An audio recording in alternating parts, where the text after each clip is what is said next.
Ladies and gentlemen, sports fans alike, welcome to another edition of Bill Swerski, Sports Talk Chicago. One of the couple, two, three best podcasts around. So sit back, grab yourself a cold one and a Polish sausage, park your keister in the French room, and listen to Bill Swerski, Sports Talk Chicago. In Chicago, you know that all sports rock. The Bears, Hawks, Bulls, Cubs, and Sox. Pick your favorite, you can choose. As long as the Packers lose. For everything you need to know, it's Bill Swerski, Sports Talk Chicago. Bill Swerski, Sports Talk Chicago. Hey everybody, welcome to another edition of Bill Swerski, Sports Talk Chicago. And in this episode, we are going to, are you ready for this?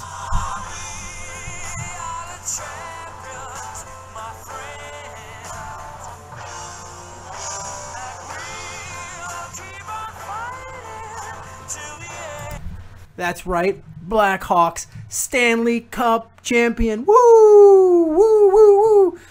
We'll be talking Blackhawks and their Stanley Cup victory. We will have a little bit of Bears talk because we are starting to get into that season, and we will talk about baseball. Nothing really on the Bulls front, so we won't talk about them. This is not going to be a long show, but before we jump right into things, I want to mention our sponsor. First, as always, is the Rockford Ice Hogs. We love our Rockford Ice Hogs. Those of you that don't know, that is the minor league team, the AHL team for the Chicago Blackhawks, your world champion, Stanley Cup champion Blackhawks. Woo! They are only 90 minutes away from the city limits in Rockford, Illinois. The season is over, but next season, definitely go check them out. 90 minutes away. It is affordable for the whole family. For one Blackhawks ticket, you could take your whole family. 90 minutes from the city limits. In the meantime, get yourself geared up with some official Ice Hogs gear at the Ice Hogs store at icehogs.com. The show is also brought to you by audible.com. Head on over to audibletrial.com/Swerski Sports. That link is on the website at swerskisports.com, and get this audiobook for absolutely free. The Devil and Bobby Hull, how hockey's original $1 Million Man became the game's biggest lost legend. In his prime, few could dispute Bobby Hull's athletic brilliance. This book documents the rise and fall of one of hockey's all-time greats. You can check out this book or any of 180,000 other titles for absolutely free by going to audibletrial.com/Swerski Sports. So I've got a few notes here. Crinkle, crinkle on my notes. So the Blackhawks, we're going to talk them first. The Blackhawks have some really tough decisions to make. They are not going to be the same team that you've come to know and love this season, or know and be frustrated at their ups and downs this season with the ultimate up, no matter what the downs were. They're going to have some tough decisions to make because with the Kane and Taves contract kicking in, Crawford's contract in full effect, and still having a lot of high-priced talent on this team, and whenever you showcase young players that aren't making that much money and their contracts are due, cough Marcus Kruger, cough, cough, cough Brandon Saad, they are going to want to get paid, and other teams are going to want to pay them. So we are not going to talk about that now. We are only talking positives. We're going to hope to have some guests on the show soon that'll talk to us in the next couple weeks about what the Blackhawks are planning to do, the NHL draft and such. But we're going to focus solely on positives for this episode. That was an absolutely amazing win over a very tough Tampa Bay Lightning team. And just as I predicted, I thought it would go 5 games, but it ended up going 6 games. Tampa was a little tougher than we thought, and the Hawks struggled a lot more than I expected them to. Tampa's got a fantastic offense. They buckled down and they played some great defense like they did against the Rangers. I had really thought that the Rangers had a hard time scoring because of their offensively challenged team, and that may still be part of the case, but we have the same thing happening with the Blackhawks. They struggled a lot to score goals until the very end of the series.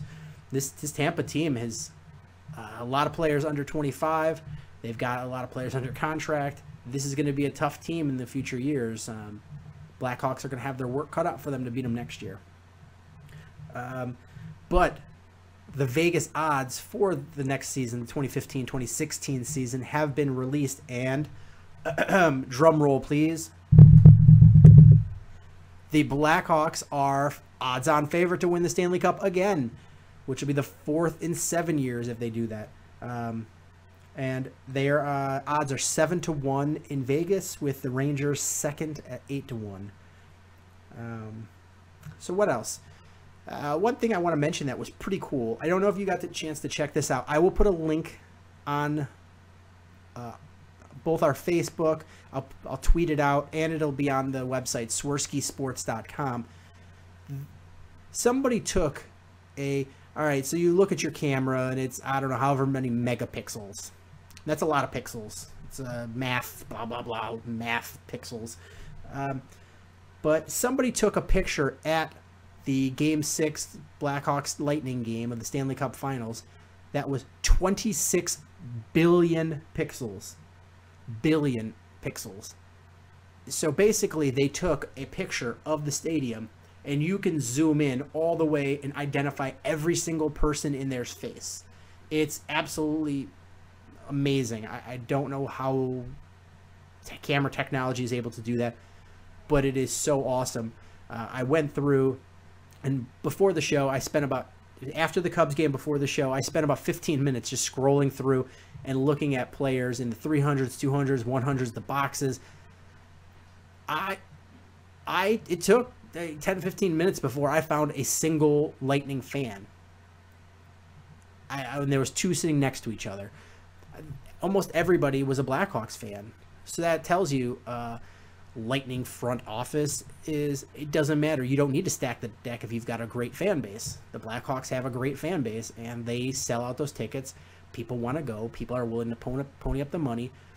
And it's an organic way of keeping all of your fans in there and not needing to do stupid tactics like only selling the tickets at your local grocery store, cough, Nashville, cough, or kicking out fans and not allowing people with a zip code outside of the area buy tickets for the game, cough, Lightning. It's just silliness. Just get your fans excited, put your team in a position to win, and let your fans come out. That's as easy as that.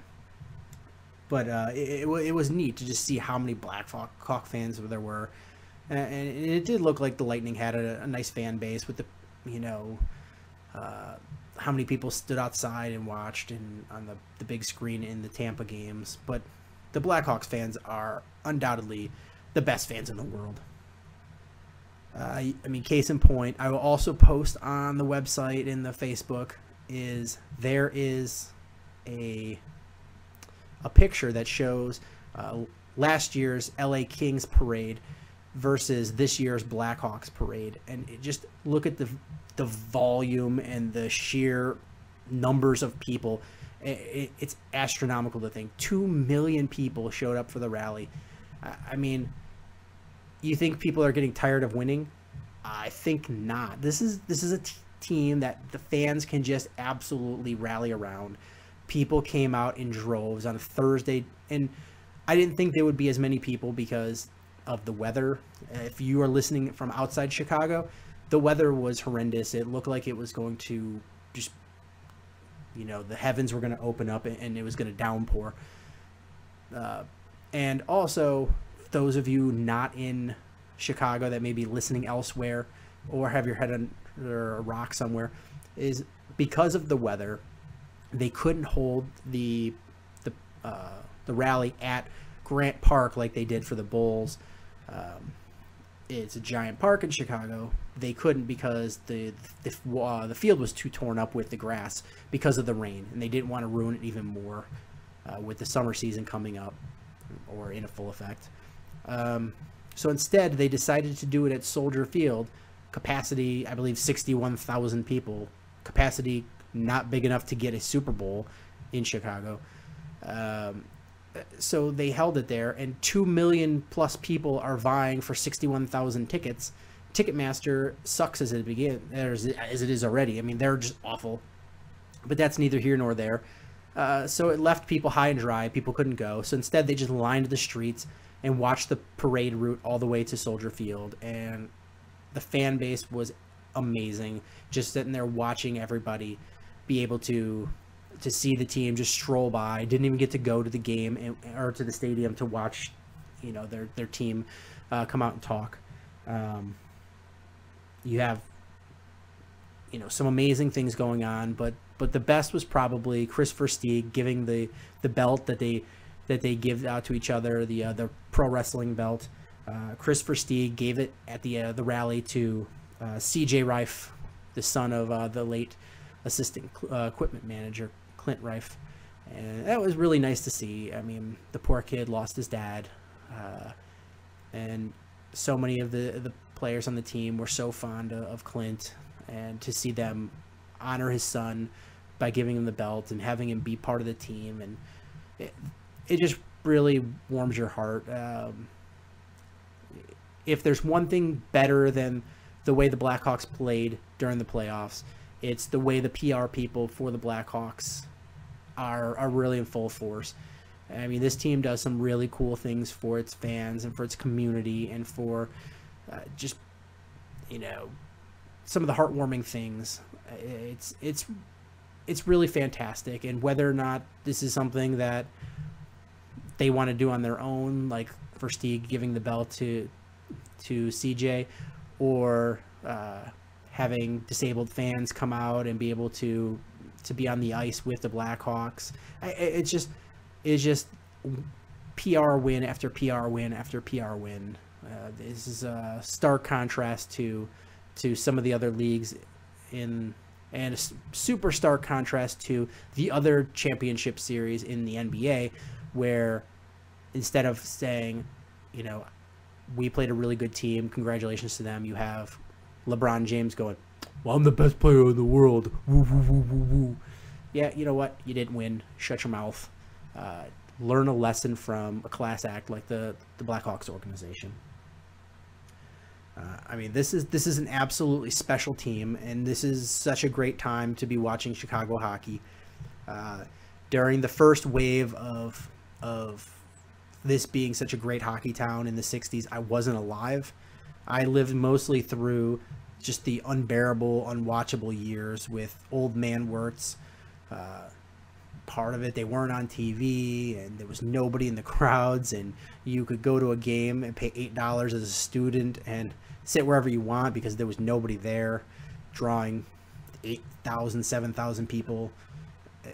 It's just a stark contrast to fast forward a few short years, and starting in like 2008 or so, this team just really turned it around. Old man Wirtz passes away, Rocky takes over, and they just hit on every cylinder. PR is working great. The team is financially sound, that they're making a profit. You have talent at every level. You have a plan for what you're going to do in the future, and you hoist 3 cups in 6 seasons, and that's just fantastic. This is a special team, and I hear a lot of talking heads on the radio saying, this is a dynasty, or this isn't a dynasty, and here's why, and I made up a definition, and you have to win 2 in a row, or you have to hop on your left foot when you do whatever. It's so stupid. Who cares if this is a dynasty or not? This is a fantastic team, and in any era in sports that has a hard salary cap, to win this many times in a row means that your front office is doing a great job of keeping its core of players and being able to replenish talent with young talent, and your players of being able to go out there and not worry about the distractions of being tired from a long season. I mean, the hockey playoffs are like 2 months long. I mean, they started on, the first game was, I believe, April 15th, tax day, and then they won on, June 15th? So you have 2 extra months of this season in playoffs, postseason, 2 extra months.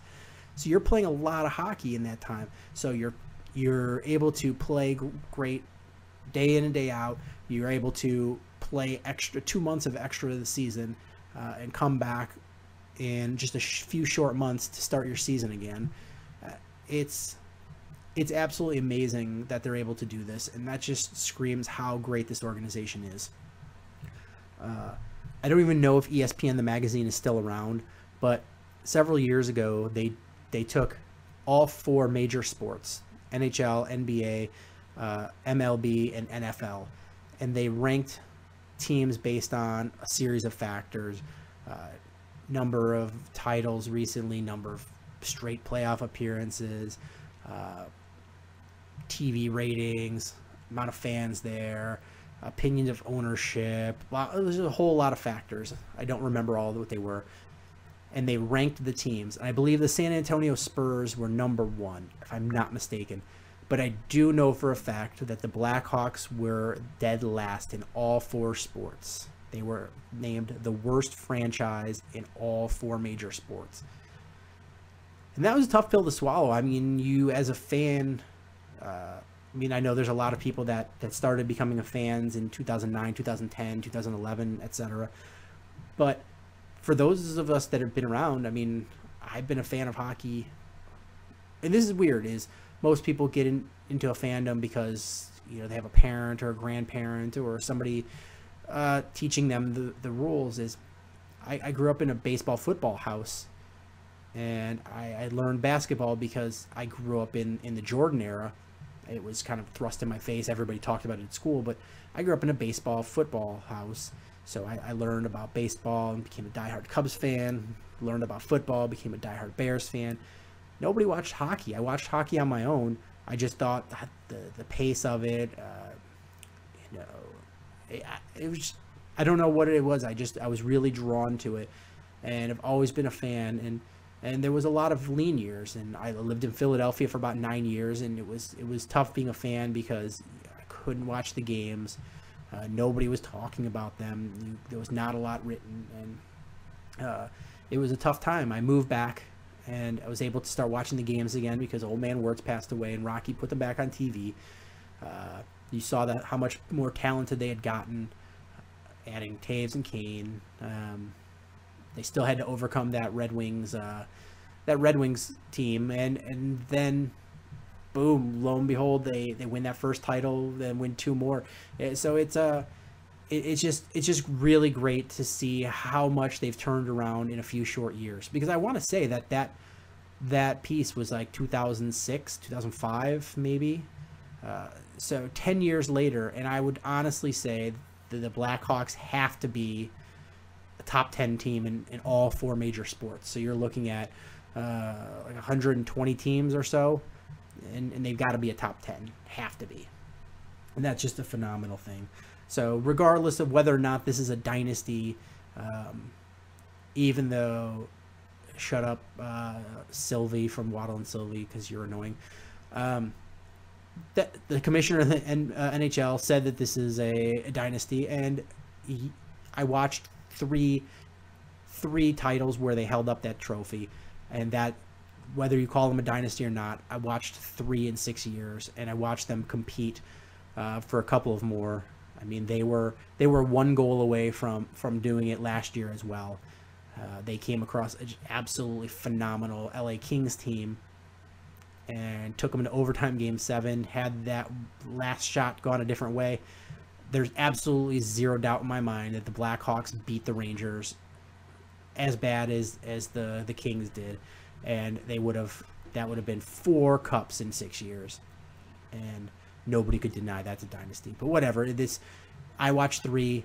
I'm not greedy. They get more, fantastic. If not, I still love my team. So like I said, we'll talk more about some of the tough choices they're gonna have to make. The draft coming up, which we don't have a first-round pick because we traded it from Vermette. Some of the rumors we're hearing, and possible trades, and hopefully we'll have some guests on, but I can't promise anything. Now let's move on to Bears talk. We haven't done this in several weeks. It's a topic near and dear to my heart. Love the Chicago Bears. We haven't talked about them because there's really been nothing to talk about. I don't really care. I mean, there was the draft, and then I don't care so much about mini camps and the voluntary camps, the rookie camps. Those don't matter to me much unless something major happens, like in Jacksonville where somebody tears an ACL. But just a few notes about the Bears is one thing I had mentioned previously was with the new regime, they want to put the 5 best offensive linemen out on the field. And they've made upgrades at center. So they draft a center and they bring in Will Montgomery, and they cut Roberto Garza, who I love. I think he was a great teammate, great Chicago Bear, great for the community, played well above what we expected him to when we brought him here. But time caught up to him, just like it catches up to everybody. So I felt they upgraded at center. Just by getting a healthy Slauson back, you already upgrade at left guard. Left tackle, you've got what you got. It's above average, but not great. And you have Kyle Long, who might be your best offensive lineman, and then a question mark at right tackle. So do you parade out there Bushrod, Slauson, Montgomery, Kyle Long, and whoever at right tackle? Is that the best way to do it? But I don't know. It's a big question mark. The right tackle is a position that's been a tough one for them to deal with for a number of years. So what do you do? My thought has always been you can mask a guard better than you can a tackle, especially when you have the most feared defensive lineman in your division leave to go to a team that you don't play. So Ndamukong Suh is gone. You don't have to worry about getting demolished and putting a younger player, inexperienced player at the guard. You can move your Kyle Long to tackle and then mask a lesser player by putting him at guard. And they've had Kyle Long at tackle during minicamp so far. So what does that mean going forward? I don't know. Does it mean anything? It could mean nothing. It could mean they just put him out there for now and they move him back to guard. It also could mean that they want to see what they have at guard and they want to see what they have at tackle to make a decision, because Kyle Long is going to be out there. He's your best offensive lineman. And whether you put him at tackle or guard, you just have to put him where he's going to have the biggest impact. In the Trestman system, they wanted the guards to be the best offensive lineman on the team, and they put Slauson, who is 1 or 1A as far as your offensive lineman, and Kyle Long as 1 or 1A as the other offensive guards. You put your 2 best offensive linemen at the guard positions, and that makes sense based on what they're trying to do and what their philosophy is. But most philosophies are you want your best offensive linemen to be the tackles, your left tackle, right tackle. And Kyle Long is the best player they have on the offensive line. So it makes sense that they're going to move him, kick him out to tackle, and see what they have. And see if they can fill in the right guard that way.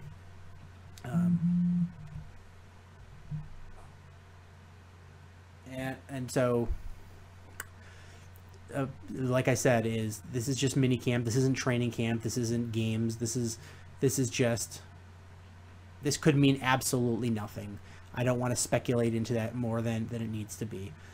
So right now we'll leave it at speculation and see where we go from there. But it's just something to keep in mind that this is what the team might be doing. They might be moving their best offensive lineman to another position to put out the best 5 offensive linemen they have.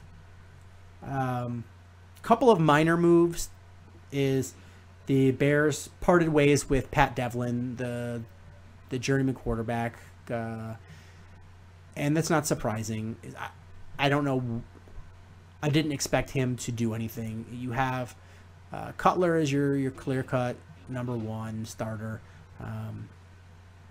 and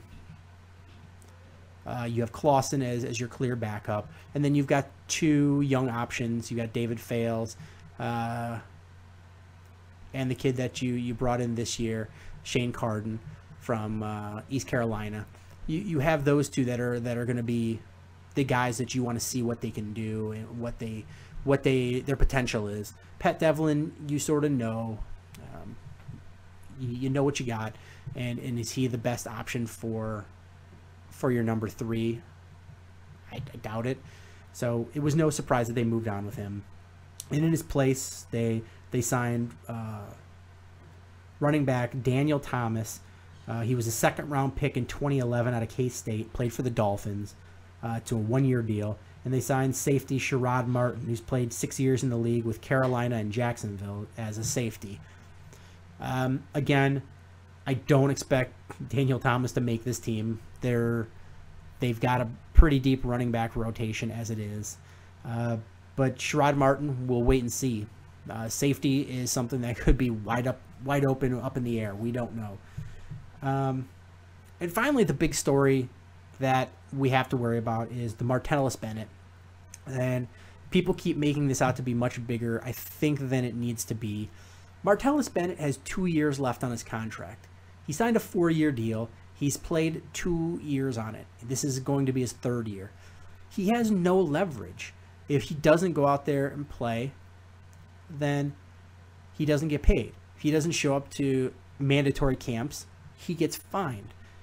If he performs terribly during the season, thinking that he's going to bully them into paying him, that doesn't work that way, because if he does that, it's going to look bad when he's trying to sign a new contract. They'll be like, well, you had a terrible year, your 3rd year on the contract. The best thing he can do is he can squawk all he wants, but he has to go out there and perform. So no matter what, if you have 1 year left on your deal, then you have some leverage. Because think about this. And here's the reality of NFL contracts. And I'm sure most of you are aware of this, but the reality of NFL contracts is they are not guaranteed. In baseball, if you sign a 10-year, $100 million contract, and after the first year, you're absolutely terrible. You tear your shoulder and you can't play like you used to. No matter what, as long as you keep going out there, they have to pay you. They can't cut you. They can try to trade you, but you're making that money as long as you don't decide to retire or hang up your cleats. You get paid. Same thing with basketball, but with the football, it's different. The only money that's guaranteed is your signing bonus. Everything else is they can absolutely cut you. There's certain situations where if your signing bonus is high, financially it doesn't make sense to cut you to a certain point. But towards the back end of people's deals, there's no, if you're not performing, there's no financial reason that they should keep you. They can cut you. So Martellus Bennett, if he was playing terribly, they could cut him and he wouldn't get paid those last 2 years of his contract. And I mean, I would be mad if that was the way the system worked in my life. And so NFL players complain and moan. But then I thought about it. I was like, well, is it much different than I have in my real life?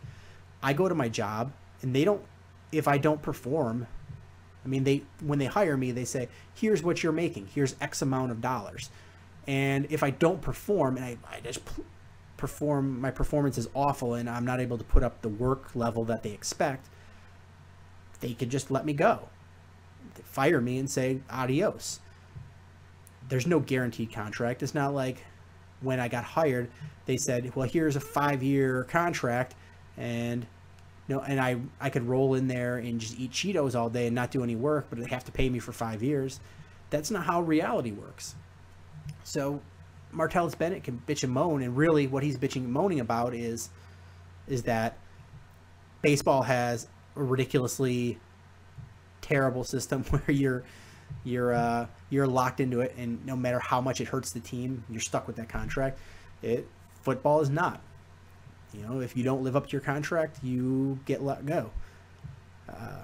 And he wants to get paid another new contract and get that other new signing bonus, which guarantees him money. And they could do that, or they could say, shut up and play this year, and we'll talk from there. If you've got 2 years left on your deal, you're sort of stuck. You really have nowhere to go. You just have to go out there and perform. If it's your last year of your deal, you have a little bit of leverage, because you can tell the team, you know what, I'm going to become so indispensable to you, and I'm not going to sign with you. F off. And you're sort of stuck. But if you're the team, you can say, hey, listen, we don't want you to leave at the end of the year. We don't want this to go up. Will you sign early? And he'll say, sure, I'll sign early if you give me the terms I want. So you have some leverage as far as that goes. But with 2 years left on your deal, you, as a player, you don't have any leverage. You don't. So I'm not worried that this Martellus Bennett situation is going to get out of hand. You've got a veteran coaching staff. They're going to sit down and be like, squawk, squawk. I don't care. You're going to go out there and play. And they're not going to trade him. Or he can just sit out and not get paid. Either way, it's not that big of a deal. You don't want to lose his performance, but it's not like he's the greatest tight end in the league. So I'm not letting this blow up into anything bigger than it really is. It's just one guy who wants to get paid more, and he's going to squawk because he's a big personality, and he's a guy that just says whatever's on his mind, and that's just how that works with Martellus Bennett. So it's just a lot of squeaky wheel hoping to get the grease. And that's really it about the Bears. I'm going to be at training camp this year again. I've spoken to the Bears, and I'm going to be getting photo passes to be able to go out on the field and take some pictures. So that's going to be exciting. Hopefully I can have some players on the show. That would be really fantastic. Now let's transition over to baseball a little bit. I want to talk about the White Sox first. They finally broke their 8-game losing streak with a 3-2 win over the Texas on Saturday, which was yesterday. And that's just got to be really a big relief for the team, because in baseball, slumps are hard. They're easy to come by, and they're hard to get out of. And it's just an awful feeling, because a lot of it is hard to control. It's a game where getting on, hitting the ball safely 30% of the time is considered a great success. Whereas 30% of anything else is pretty terrible. This is a game where, the numbers are low, and you don't put a ton of runs on the board, and one person has a hard time affecting the whole outcome of the game. So collectively, it's a very frustrating game where it's not always in your control. So to go on an 8-game losing streak, even eking out a win, it's just got to be a big relief for them. And like I said, they lost their 8th straight game on Friday, and that was after an absolutely great performance by Chris Sale, where he struck out 14 guys, and they still go ahead and lose. And that's just demoralizing. I've looked at some of the team stats, and team batting average on this team is 28th in the league. 28th in the league, almost at the bottom, versus the Cubs are 20th. So the Cubs have a 245 team batting average, and the White Sox have a 236. On base percentage, Cubs are 14th with a 320 on base percentage. White Sox are, again, 28th with a 291. The OPS, on base plus slugging, is the Cubs are 16th. So even though the Cubs aren't hitting that high of a batting average, when they are hitting it, they're getting a lot of extra base hits. The White Sox are dead last in baseball. Dead last. So the OPS for the Cubs is 712 versus 635 for the White Sox. Number of home runs they've hit. Cubs are 12th with 66, and the White Sox are, again, 28th in the cellar with 47. And finally, total bases over the season. The Cubs are 21st with 889, and the White Sox are dead last at 770. It's got to be tough. I mean, if you're the White Sox, you've got your best, far and away your best hitter in Jose Abreu is batting 286. He's getting on base with a 340 on base percentage, but he's not performing as well as he did last year. Avi Garcia, who you expected a lot out of, is batting 273. Micah Johnson, 270. Connor Gillespie is 265. Adam LaRoche, the big money free agent you brought in, is batting 226. Melky Cabrera, the other big name free agent you brought in, is batting, 236 for Cabrera, 226 for LaRoche. It's ridiculous. Nobody's hitting home runs really except for Abreu. He's got 12. They're not hitting the baseball. And on top of that, the pitching's not doing well either. You got Rodon, who's pitching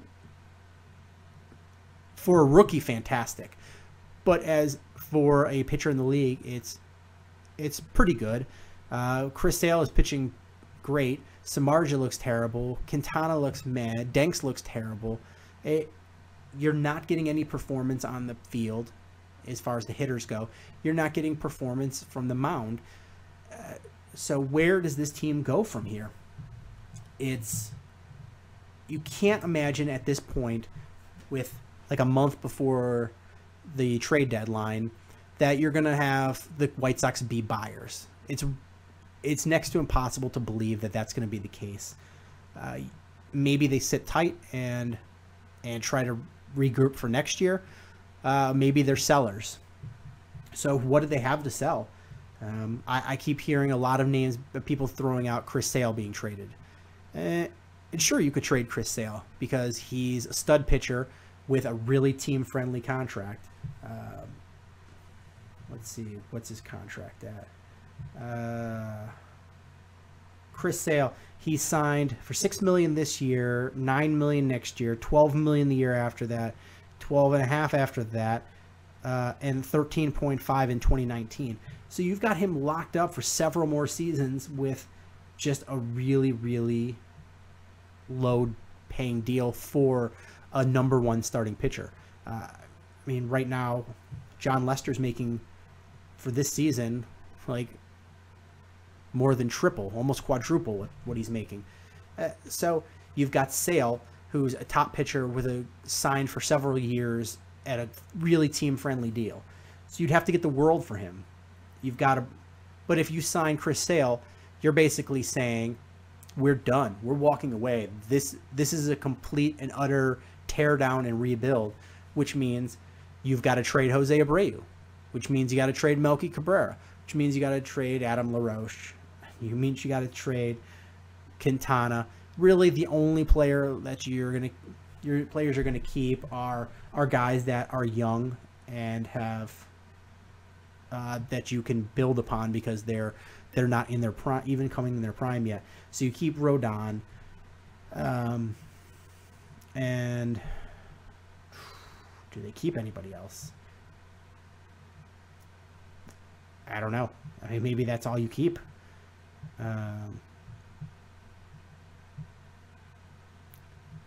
Yeah, you'd have to trade Robertson. Yeah, that's about it. So if you decide you're going to trade Chris Sale, even if you get a fantastic deal, you've just got to tear this whole thing down. I'm of the opinion that we were fairly high on this team going forward. We knew there was some weaknesses. We knew they need catching. What were they going to do at second base and third base as far as fielding, hitting? We knew that there was going to be shortcomings of this team, but we thought that this starting pitching rotation would be able to carry the team, and they haven't fulfilled that. So you still have your needs at catcher and second and third. So why not hold steady? Maybe you can trade a Bonifacio. Maybe you can trade an Alexei Ramirez. Maybe you can trade Samardzija, because you don't want to lock that guy up to the money he's going to want when he's not pitching the way you expect him to pitch. Maybe he's a national league pitcher. Maybe he's a West Coast pitcher. But whatever it is maybe you can flip him for something at the trade deadline. There's not much I would really, if I'm the general manager of the White Sox, I don't make too many moves.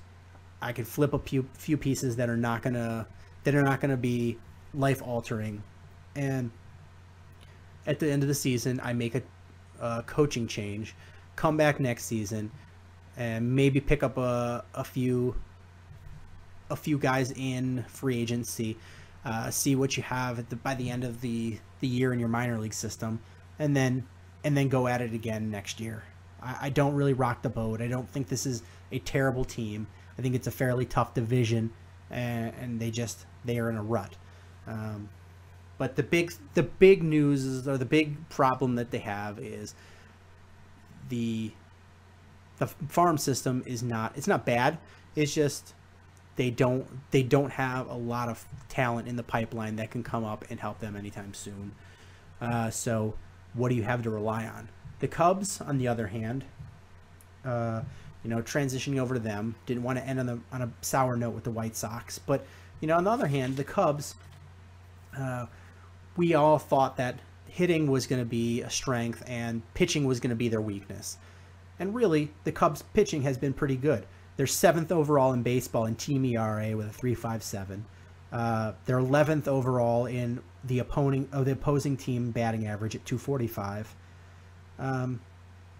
So the pitching has been all right, and they've got a lot of young hitters, and they still haven't brought up everybody. Brought up Schwarber for these couple of games, and he's looked really good at there. He looks comfortable. He's had some good at-bats. Drove in a few RBIs, and they're going to send him down. You still have Javi Baez and Albert Almora, and you've got a ton of talent still in the minor leagues, and you've already brought up Addison Russell and Chris Bryant and Jorge Soler. You've got an excess of talent, and you don't know what to do with it all. So that's what the White Sox need to do, is they need to revamp that farm system. They need to go out and scour it's great that you go to Cuba and you get a Jose Abreu. That was a fantastic signing.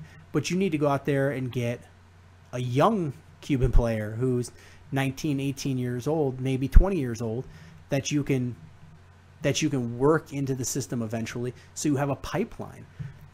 It's all fine and good if you have the team at the major league level, and then you have the team in AAA that you're going to bring up, that your next wave. But you have to be thinking, all right, well, who's the wave after that? You need to have, like the Braves did in the 90s. You just have to have this, keep churning people out. That's what the Cubs are trying to do. Is they've got a influx of talent right now. They've got the next wave with Almora and their first round draft pick this year, and Kyle Schwarber, CJ Edwards, and then they're also scouring right now for international players and guys deep in the baseball draft, and whatever they can find to put for the next wave that comes up, the next group of guys that come up, because you got to keep churning those guys out if you want to consistently win.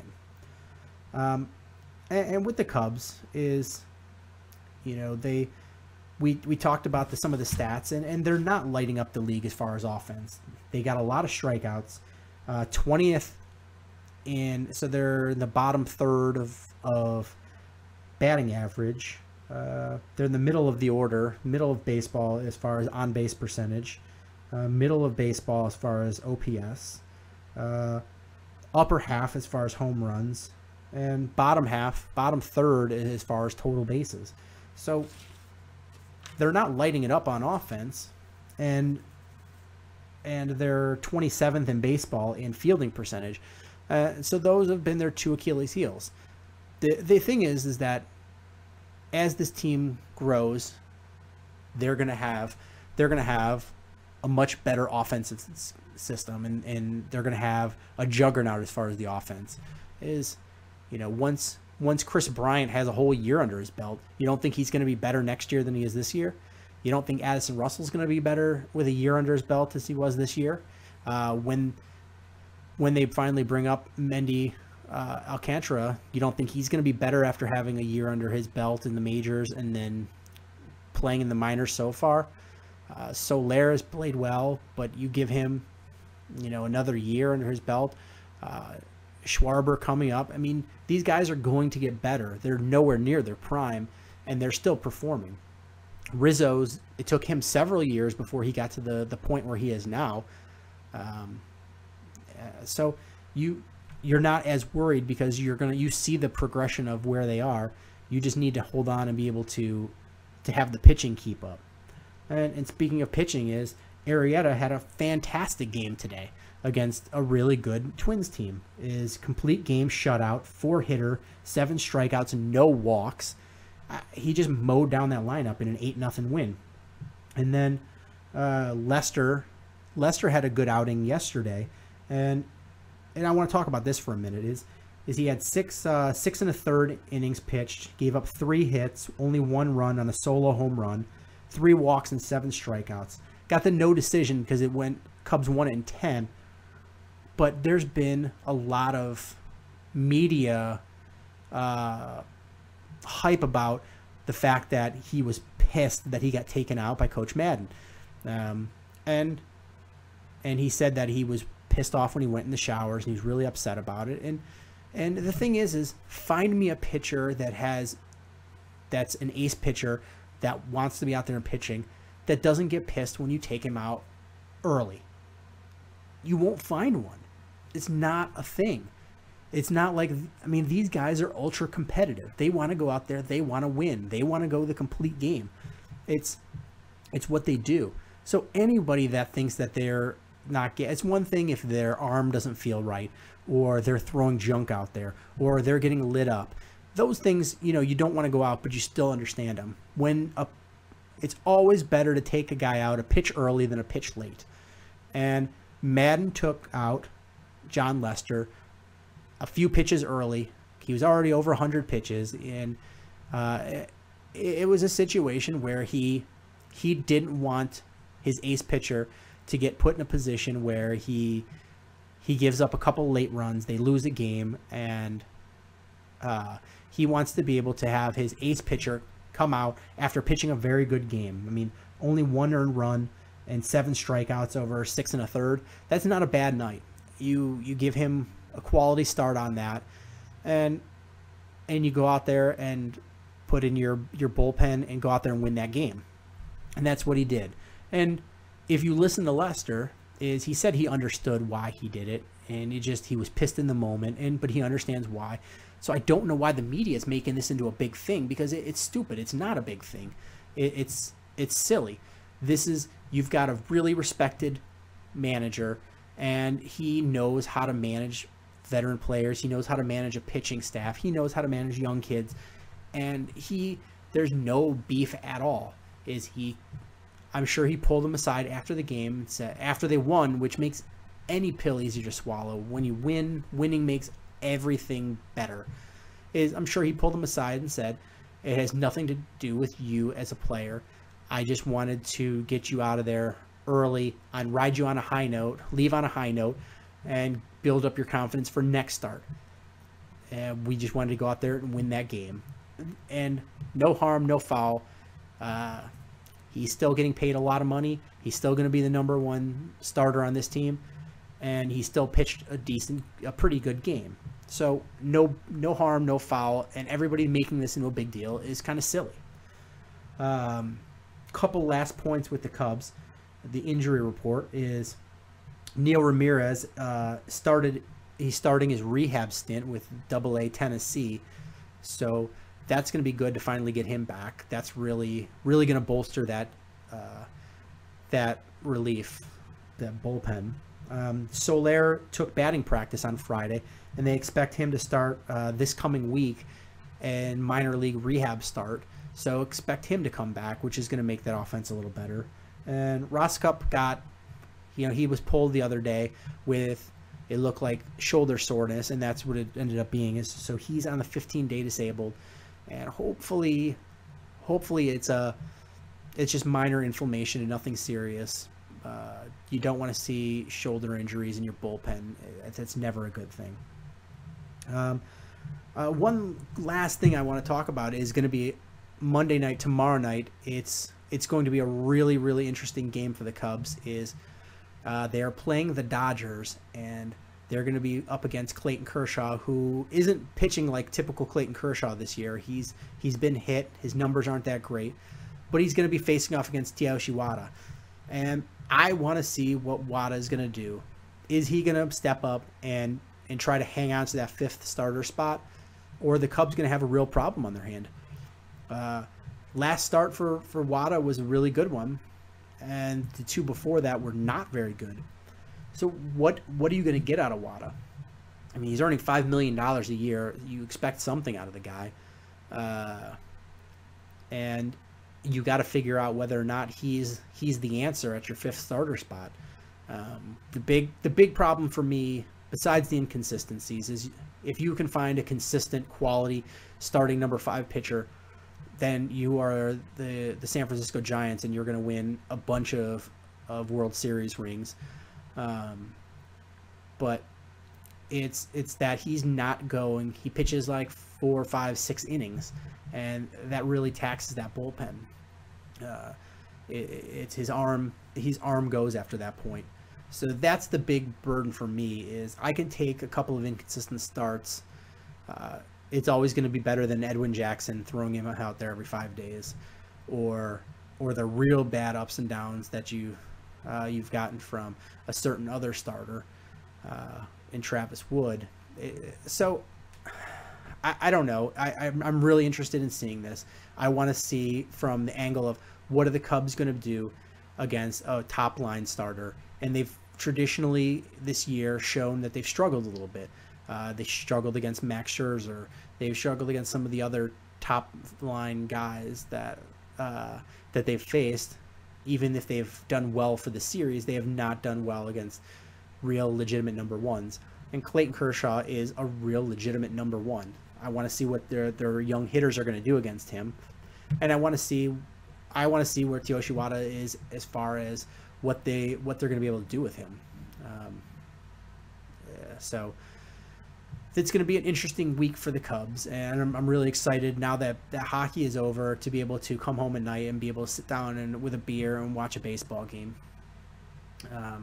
And I guess that's going to be it for this episode. I want to give a shout out to all the dads out there listening, because it is Father's Day today, and I hope you all, as great dads, got treated well by your family. This is the first year I'm a father on Father's Day, so it was an exciting one for me. Spent time with my wife and my daughter, and really had a great day. Come out afterwards and come home, grab a delicious beer, and do a little podcasting with you guys. So thanks for checking us out. Make sure you're hitting subscribe on however you're listening: YouTube, iTunes, Stitcher. If you have any questions, definitely hit them up. You can contact us through Twitter at Swerski Sports, Facebook.com/Swerski Sports, or on our website, SwerskiSports.com. And thanks for listening, and until next time, bear down. Cubs win!